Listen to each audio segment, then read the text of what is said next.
Bélgica, Holanda, no me acuerdo, porque obviamente Europa estaba tan destruida que necesitaba mano de obra de otros países, ¿no? Y AYASET comenzó con ese sentido, nada más en el sentido de atraer mano de obra a Europa para ayudar a la construcción de Europa cuando estaba destruida, ¿no? Entonces, así comenzó, pero después de 40 años, 50 años, obviamente se convirtió en una organización cultural. Más que la experiencia de trabajo, es la experiencia cultural de vivir en otro país, que le sirve a uno, más que todo como persona, para abrirse al mundo, para aceptar y meterse en la cultura de otro país. Y eso le ayuda, obviamente, a tener mejores posibilidades laborales, ¿no?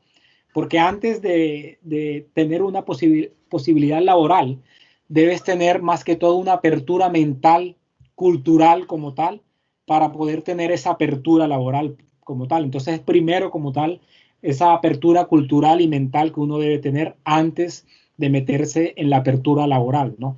Entonces, allí fue esa oportunidad que tuve, ¿no? Con Ayasec. Mi primera aventura, de hecho, fue en México. De hecho, yo viví primero 10 años en México.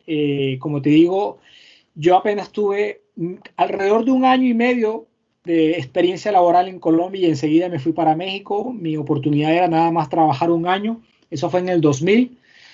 Y era un trabajo que era básico, era pues para vivir lo básico nada más. Yo era mi primera experiencia fuera como tal, pero más que la experiencia laboral, lo que mejor me nutrió fue la experiencia cultural realmente de vivir en México, aunque somos latinos, pero obviamente salir y convivir en otro país, en otra cultura, aunque hablan español, fue muy interesante realmente, ¿no? Entonces, a raíz de allí, obviamente, dar de sí lo mejor. En ese primer año yo nada más tenía un contrato de un año como tal, y en teoría me iba a regresar a vivir a Colombia, ¿no? Pero el trabajo que tenía era un trabajo muy básico, era un trabajo, yo como era ingeniero industrial, un trabajo más que todo en producción, en fábrica. De hecho, por eso siempre digo que he tenido la oportunidad de trabajar en todas las áreas de la cadena de suministro, desde lo más bajo, como digo, estuve en el piso, en producción, en almacenes, hasta los niveles ya más que todo de planeación de demanda, de forca con proveedores, ¿no? Y ahí empecé, eso fue un año y era un trabajo muy básico de reportes, pero yo siempre me esmeré porque mi objetivo era quedarme allá porque quería hacer algo allá, no regresarme a Colombia. Entonces, por eso lo hice. Si hubiera tenido otro objetivo, a lo mejor no me hubiera esmerado para quedarme allá. Entonces, yo hice lo posible con hacer un buen trabajo y al final de ese año de contrato, pues me contrataron fijo. Y ahí la aventura siguió y siguió en los años siguientes en México, en el año a finales ya duré ya hasta el 2010 trabajando en diferentes áreas en la cadena de suministro en empresas americanas. Ahí obviamente fui puliendo el inglés americano porque pude haberlo estudiado, bueno, lo estudié aquí en el colomboamericano, el inglés, obviamente con esa expectativa de poder ir a algún país en un futuro, ¿no? Entonces, esa apertura mental primero fue la que me ayudó a tener la apertura laboral como tal, ¿no? Entonces, en el 2010 más que todo, obviamente, se me dio la oportunidad de ir aquí al Reino Unido como tal y por eso llegué acá como tal. En esa instancia para mí fue mucho más fácil porque ya es un tema más personal, porque en México conocí a mi esposa que es del Reino Unido. Entonces, digamos que fue más personal. Yo, de hecho, si no lo hubiera conocido a ella, me hubiera quedado a vivir a México porque a mí me gustaba México, ¿no? Pero se dio, pero o sea, imagínate tú también que aunque yo ya tenía algo más, digamos, entre comillas, fácil de venir aquí porque ella era de aquí, de todas maneras en la parte laboral no fue nada fácil porque yo renuncié a un trabajo en Inglaterra para venirme aquí. Fue un poquito riesgoso, ¿no? En ese momento no tenía familia todavía, me refiero a hijos. Pero obviamente estando allá yo estaba buscando, pero es muy difícil comenzar a buscar en un país para tener en otro, ¿no? Entonces renuncié a un trabajo, me vine aquí y empecé a buscar, ¿no? Y así se dieron las cosas. A los 6 meses encontré un nuevo trabajo en cadena de suministro también. Y allí obviamente el inglés lo fui puliendo. Obviamente no es lo mismo el inglés americano que el inglés británico, ¿no? Pero pues ya viviendo en un país, ya tú te metes en la cultura, tu mente se estabiliza y ya empiezas a como tal a meterte ya en lo que es el idioma también, ¿no? Y la cultura laboral, ¿no? Entonces, a raíz de eso, pues ya realmente, con toda la experiencia que tuve en México, hice un máster en administración en México también, y eso me ayudó obviamente también a la parte de experiencia laboral, y la parte ya de educación ayudó también aquí que Inglaterra pudiera tener un trabajo ya mucho mejor la primera vez, ¿no? Entonces ahí te das cuenta que es un viaje que va ligado la parte personal con lo laboral, ¿no? Porque al inicio, cuando llegué a México, obviamente como no tenía experiencia, tenía el título universitario, entonces tuve un trabajo un poco no remunerado como yo quería, pero pues eso fue el enganche, por decirlo así, ¿no? Luego ya pude obviamente estabilizarme, tener una mejor posición, y a lo largo de los años, obviamente con la experiencia, pues ir escalando un poco, ¿no? Al llegar a Inglaterra, obviamente ya con la experiencia en México y también con el nivel educativo adicional, pues ya fue un poco más fácil tener un nivel más alto como primer experiencia laboral, ¿no? Ahora, eso también te reitero, el impacto fue fuerte en el sentido de la experiencia laboral, porque el Reino Unido y Europa en general, aunque ahora estamos hablando del Brexit, pero eso es otro tema, los derechos humanos aquí en Europa es algo muy fundamental. A diferencia un poco de los Estados Unidos, tienen ciertas normativas, pero aquí en Europa los derechos laborales son mucho más fuertes en el resto del mundo. Entonces, aquí es mucho más fácil que un extranjero realmente pueda exponer su experiencia, claro, siempre y cuando cumpla con ciertos niveles, ¿no? Entonces, a nivel de Europa, realmente hay una mayor protección del trabajador desde todos los niveles en ese sentido, ¿no? Entonces, hay una mayor accesibilidad a ciertas posiciones y al trato como tal, ¿no? En ese sentido, ¿no?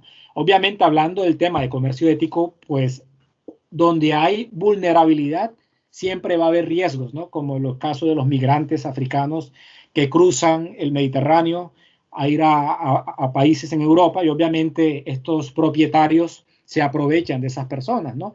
Entonces, obviamente ahí el viaje ya es un poco diferente, ¿no? Obviamente hay cierta vulnerabilidad, ¿no? Como tal, de esas personas, porque ellos no tienen nada con qué vivir cuando llegan a otro país, ¿no? Entonces, hablando del comercio ético es en esta instancia ese sentido.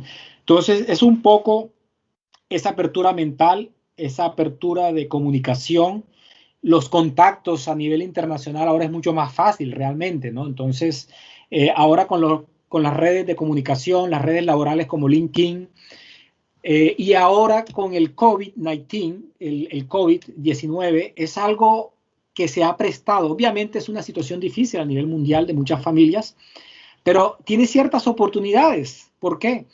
Porque ahora las empresas ya se han dado cuenta que el nivel de confianza es mucho más alto que pueden darle a las personas para trabajar desde sus casas, para tener vínculos a través de estos medios de comunicación.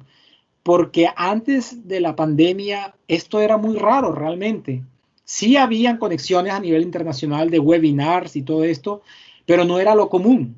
Ahora esto es común realmente, y yo creo que cuando se solucione la pandemia en unos años, vamos a seguir así en el sentido de la comunicación directa por vía online, reuniones online. Entonces, ahora es mucho más fácil también tener esos vínculos como tal en cuanto a la comunicación para hacer proyectos, porque eso es importante ahora también, con un vínculo de esta manera de comunicación, un enganche de una persona que está ya en una universidad o en una experiencia laboral, pues puede ofrecer su experiencia simplemente en un webinar, en una reunión virtual, compartiendo ideas o como participante, como tal, y de ahí es una semilla que puede iniciarse para siguientes proyectos, para siguientes programas, ¿no? Como tal, ¿no? Entonces también es eso, el vínculo como tal de comunicación para generar semilla para futuros proyectos de oportunidades que se pueden generar entre personas en Colombia que realmente quieran y tienen como objetivo lograr algo en otro país, ¿no? Entonces,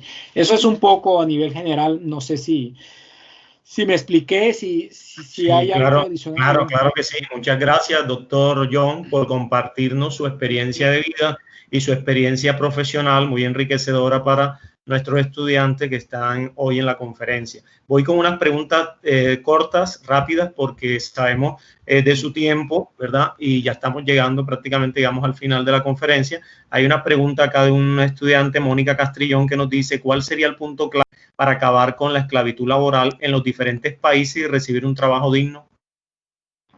Perfecto, sí. Gracias por la pregunta y muy importante en cuanto a cuál es obviamente hablamos de factores claves, algo relevante para combatir esto, ¿no? Obviamente este es un flagelo global, es un flagelo de mayores complejidades porque están, como te digo, en las cadenas de suministro y muchas cadenas de suministro de muchos productos tienen muchos niveles, como les mostré, por ejemplo, en esa cadena de suministro del papel, tiene muchos niveles. Entonces, ¿qué pasa? Que no hay cierta visibilidad desde el nivel 1, donde están las grandes empresas, hasta el más bajo a veces, ¿no? Entonces, es algo complejo, ¿no? Entonces, ¿cuáles son los factores claves? En mi experiencia, es el trabajo colaborativo, básicamente. Colaborativo siempre existan, obviamente, ciertas normatividades como las tenemos aquí en el Reino Unido y en Europa, ¿no? Entonces, ¿qué tipo de trabajo colaborativo? Te pongo el ejemplo del caso del Reino Unido, donde es un país fortalecido en ese combate como tal. Obviamente, primero surgieron las iniciativas de los consumidores, entonces están los consumidores en esa red como tal, están las empresas matrices o por llamarlo las multinacionales en esa red, ellas empiezan con los proveedores, están los gobiernos, están las ONGs, organizaciones no gubernamentales, que apoyan a víctimas de esclavitud moderna, de trabajo forzoso.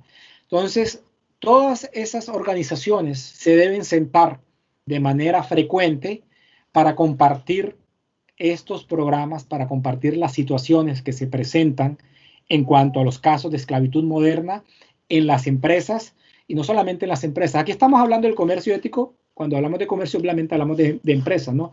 Pero la esclavitud moderna también tiene que ver con esclavitud de prostitución y otros tipos de esclavitud en cuanto a armada, en cuanto a niños en ejército. Pero en esta conversación obviamente nos enfocamos a la parte de las empresas. Entonces, la clave es que nos sentemos de manera colaborativa. Si en Colombia hay algo que surja para que realmente haya una acción frontal, se debe sentar por iniciativa de alguna organización, el gobierno nacional, local, las empresas privadas, proveedores, empresas pequeñas, ONGs, y que se sienten como si fueran un grupo que se reúne frecuentemente para revisar estos temas y para tomar acciones en específico y en especial tomar medidas como la implementación de esta normatividad del código del mercado ético, ¿no? Como tal. Entonces, para mí eso es lo más relevante, porque hay obviamente, muchos casos de implementación específica de las acciones de cada empresa, ¿no? Pero una sola organización no lo puede hacer, ¿no? Lo más importante en mi experiencia con Stronger Together, donde trabajamos contra el caso de la esclavitud moderna, a raíz de mi experiencia anterior en cadena de suministro, pude tener la experiencia en comercio ético y ahora con esta empresa, yo veo que realmente es la manera colaborativa. Nosotros nos sentamos y hablamos con diferentes organizaciones diferentes, el gobierno, ONGs, también gobiernos locales, entidades no gubernamentales, realmente. Entonces, el factor clave es trabajar de manera colaborativa para combatir este flagelo, básicamente. Bueno, muchas gracias. Si hay algún estudiante también, creo que había una pregunta de Parodi. Si el compañero está conectado allí, pues nos gustaría que encendiera la cámara y nos hiciera también la pregunta para el doctor John.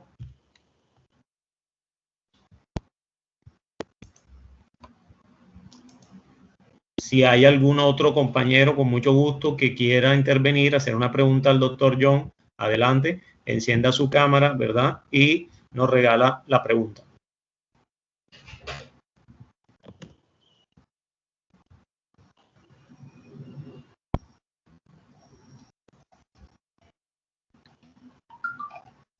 Bueno, ¿hay alguna otra pregunta? ¿Me están escuchando los estudiantes? ¿Algún otro estudiante que desea intervenir para que encienda su cámara? Si quiere hacerle un aporte, un comentario a la conferencia, si quiere decirnos algo, con mucho gusto está abierto el espacio.